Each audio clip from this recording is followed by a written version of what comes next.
Part 1. A man wants to find out about a language course. Listen to the conversation between the man and the woman and answer the questions. First, you have some time to look at questions 1 to 4.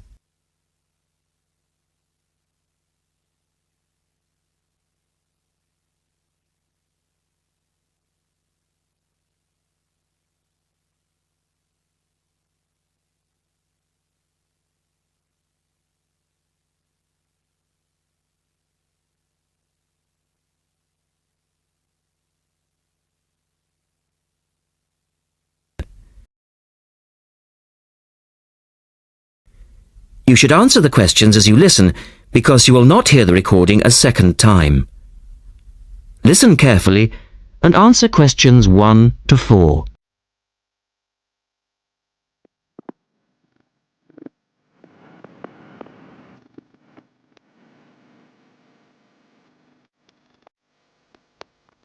Good morning, University Language Centre. How can I help you? I'm interested in doing a language course. I did Mandarin last year and now I'd like to do Japanese. Can you give me some information about what courses are available at your centre and when they start, that sort of thing? Yes, certainly. Well, we actually offer a number of courses in Japanese at different levels. Are you looking for full-time or part-time? Oh, I couldn't manage full-time as I work every day, but evenings would be fine and certainly preferable to weekends. Well, we don't offer courses at the weekend anyway, but let me run through your options. We have a 12-week intensive course, 3 hours, 3 nights a week. That's our crash course, or an 8-month course, 2 nights a week. I think the crash course would suit me best, as I'll be leaving for Japan in 6 months' time. Are you a beginner? Not a complete beginner, no. Well, we offer the courses at 3 levels. Beginners, lower intermediate and upper intermediate, though we don't always run them all. It depends very much on demand. I'd probably be at the lower intermediate level, as I did some Japanese at school, but that was ages ago. Right. Well, the next Level 2 course begins on Monday the 12th of September. There are still some places on that one. Otherwise, you'd have to wait until January or March. No, I'd prefer the next course. The woman asks the man for some details about himself. Look at questions 5 to 10.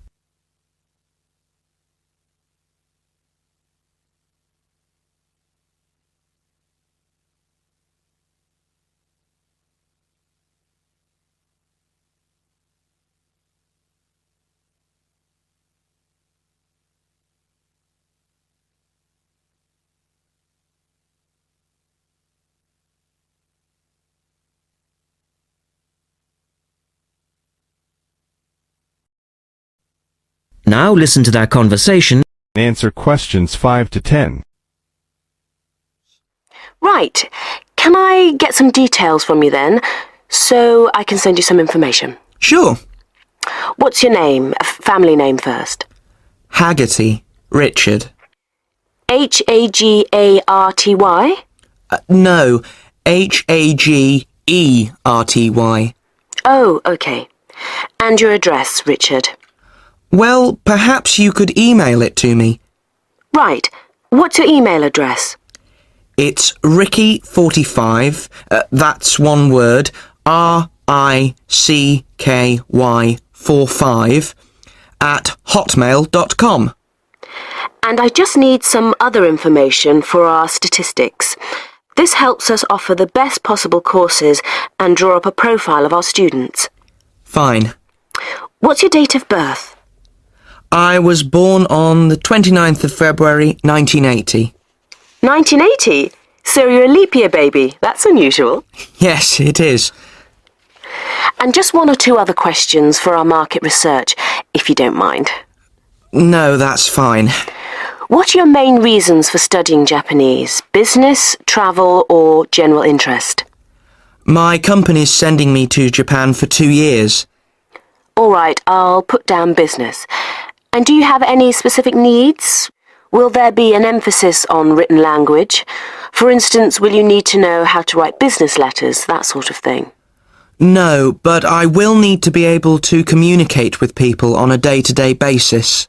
OK, so I'll put down conversation. Yes, because I already know something about the writing system at an elementary level, and I don't anticipate having to read too much. You said you'd studied some Japanese. Where did you study? 3 years at school, then I gave it up, so I've forgotten a fair bit. You know how it is with languages if you don't have the chance to use them. Yes, but I'm sure it will all come back to you once you get going again.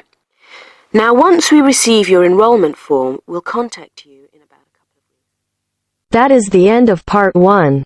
You now have half a minute to check your answers.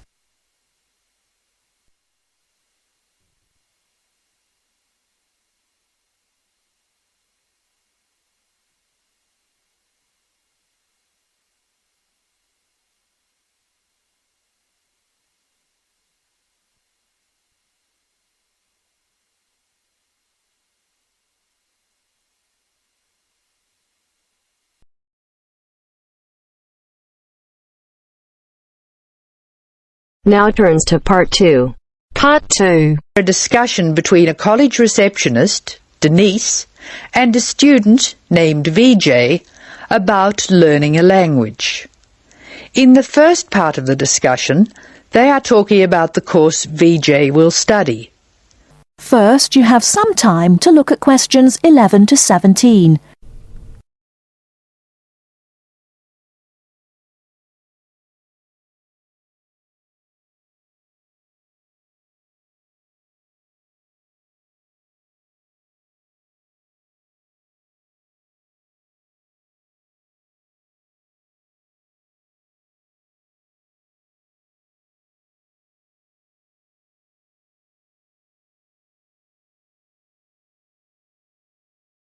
Now, listen carefully and answer questions 11 to 17. Hello. May I help you? Hello. Is this the right place for me to register to study foreign languages? Yes, it is. May I have your name, please? Vijay. My family name is Paresh. Vijay Paresh. Okay. Do you have a telephone number? Yeah. 909-2467. Thank you. Now, which language would you like to learn? We offer French, Italian, Cantonese, Mandarin, Spanish, Portuguese. I'd like to learn Spanish, please. Okay. Our classes are conducted in lots of different places. We have classrooms in the city and here in this building. What's this building called? This is Building A. I work near here, so it'd be best to study in Building A. What time do you want to come to lessons? They go on for 3 hours and they start at 10 a.m., 4 p.m. and 6 p.m. I wish I could come to the daytime lessons, but I can't. So 6 p.m, please. That's our most popular time, of course.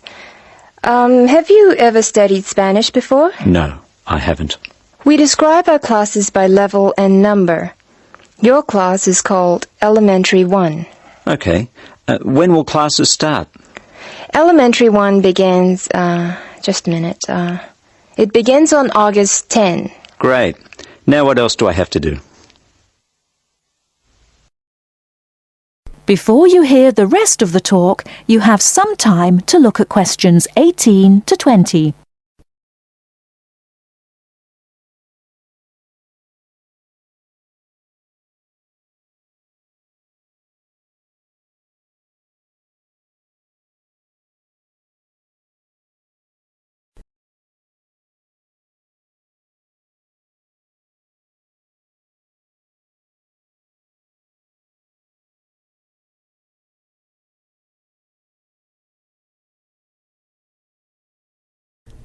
Now listen and answer questions 18 to 20.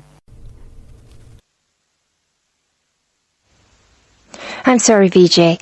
What were you saying? I wanted to know what else I had to do. Oh, of course. Please go to the building on the other side of Smith Street. I want you to go to the reception area first. It's just inside the door on the left as you enter from Smith Street. Give them this form. Okay. Do I pay my fees there? No, but the fees office is in the same building. Go past the escalators, and you'll see a games shop. It's in the corner. The fees office is between the games shop and the toilets. Thanks. Where can I buy books? The bookshop is opposite the lifts. It's right next to the entrance from Robert Street. Your offices are spread out. Not as badly as they used to be.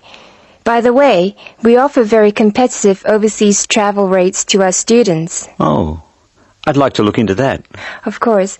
The travel agency is at the Smith Street end of the building, in the corner next to the insurance office. Thank you very much. Bye. That is the end of part 2. You now have half a minute to check your answers.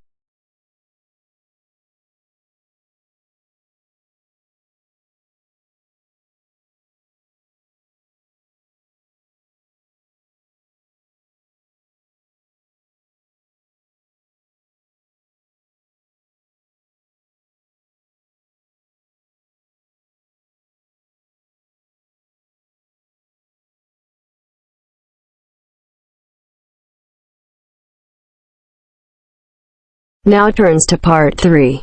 Part 3. You are going to hear a conversation between Anne and Marcia. In the first part of this conversation, they are talking about the commands of training dogs. First, look at questions 21 to 25. Note the examples which have been done for you.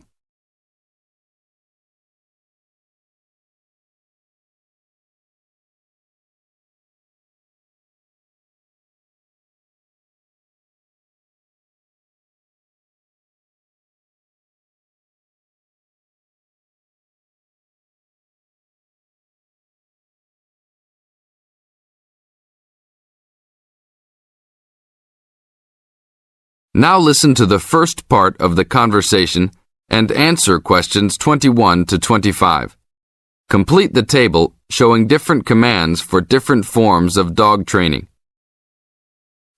So that research paper we have to do next, the one about how are different styles of training dogs, how do you think you'll approach writing it?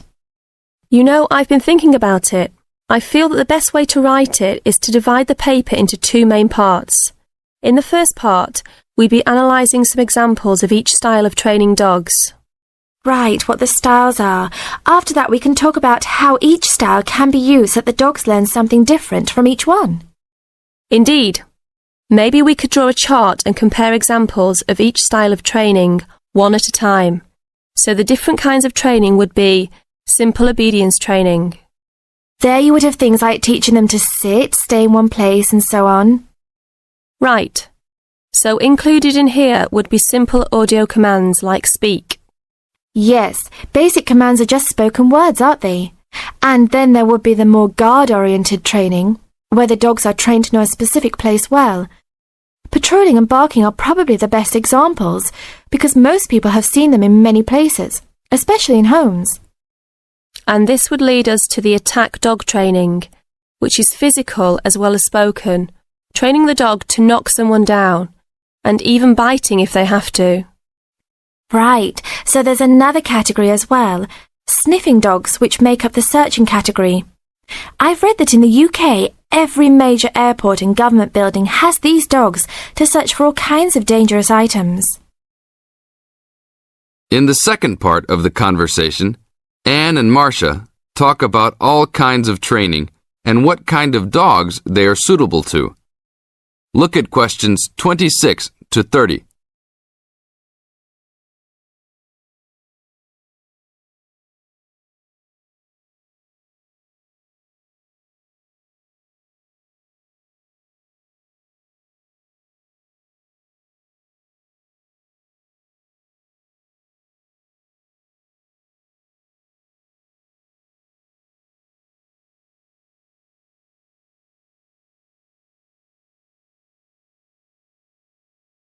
As you listen to the conversation, match A, B, C with the following forms of dog training. Listen carefully and answer questions 26 to 30.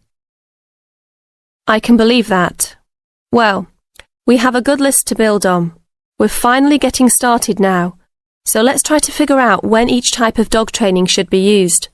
I guess we can start by trying to figure out the best situation for each type of dog training.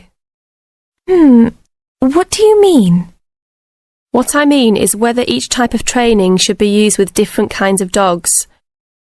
We could use basic obedience training, for example, and ask whether it's more useful for a small dog, a medium-sized dog, and so on.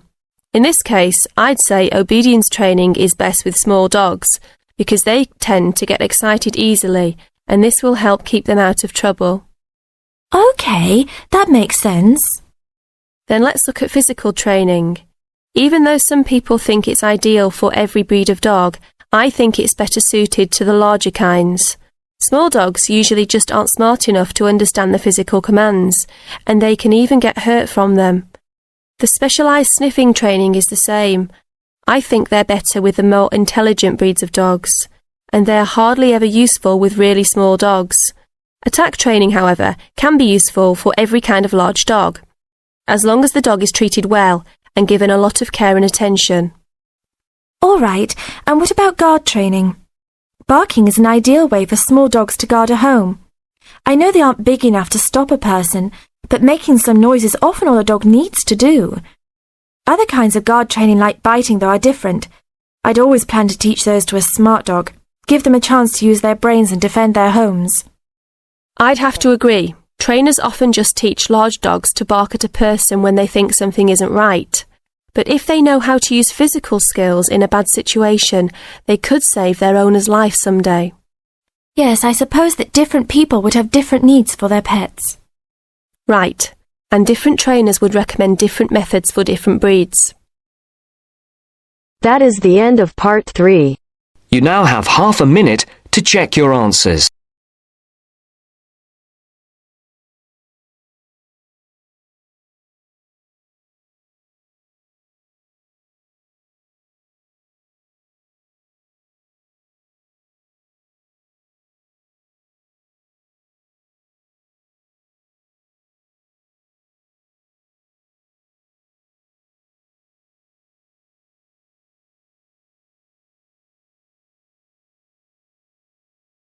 Now turns to part 4.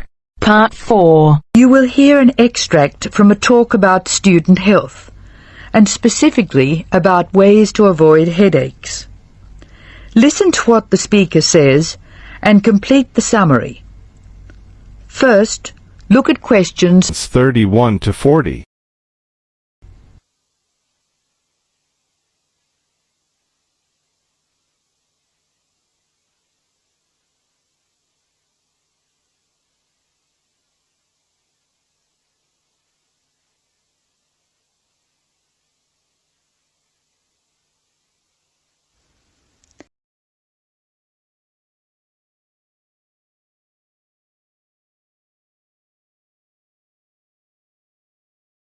As you listen to the talk, answer questions 31 to 40. Hello, welcome to the Student Orientation Programme.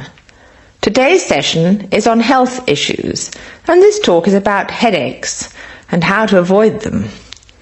It may surprise you to hear that headaches are often caused by hunger. In fact, one study suggested that 70% of headaches are related to hunger, which makes it the principal cause. The advice is simple. Eat 3 meals a day and try to keep to a fairly regular schedule of meals. People associate noise with headaches, and for most of us, excessive noise creates the conditions for a headache. Very loud noise is unpleasant, and people usually remove themselves from it. Having said that, younger people tend to tolerate noise better than their elders, so I may be leaving noisy places far earlier than you. Just remember that exposure to too much noise may predispose you to a headache. Of course, we all associate headaches with studying. In fact, the headache probably doesn't come from the studying so much as from being tense. When we study hard, we often hunch over our work. Try raising your shoulders and tensing them, and now relax. Can you feel how much more comfortable a relaxed stance is? Another thing, it's very important to check that you are working in a good light. It will not actually hurt your eyes to work in a bad light, but it will make you tired very quickly and is very likely to give you a headache. What's more, if you have the book flat on a desk in front of you, it will be harder to read, and you'll have to hold your head at an odd angle. It is wise to have a book rest, which raises the material you are reading 45 degrees to the desk. This will help reduce your chance of a headache. Try to relax before bed so that you will be relaxed when you try to sleep. A soak in a hot bath may be helpful. It's also important to really sleep when you go to bed. A good mattress is a wise investment for people who want to avoid headaches. This talk seems to keep coming back to tension. Tension may cause you to chew too forcefully, clench your jaw or grind your teeth, and this in turn may lead to headaches. It is very easy to say that you shouldn't grind your teeth, and very hard to stop, particularly if you grind your teeth in your sleep. Try to avoid situations which will make you tense, particularly just before bed. If you do compulsively grind your teeth in your sleep, ask your dentist about a soft mouth guard. In general, try to eat regular meals and avoid tense situations. Be sure you get plenty of exercise. Hopefully your headaches will be greatly reduced. One other thing I should point out, avoid smoky rooms and cars. Such places certainly encourage headaches, and the smoke may be doing you quite serious long-term damage. That is the end of part 4. You now have half a minute to check your answers.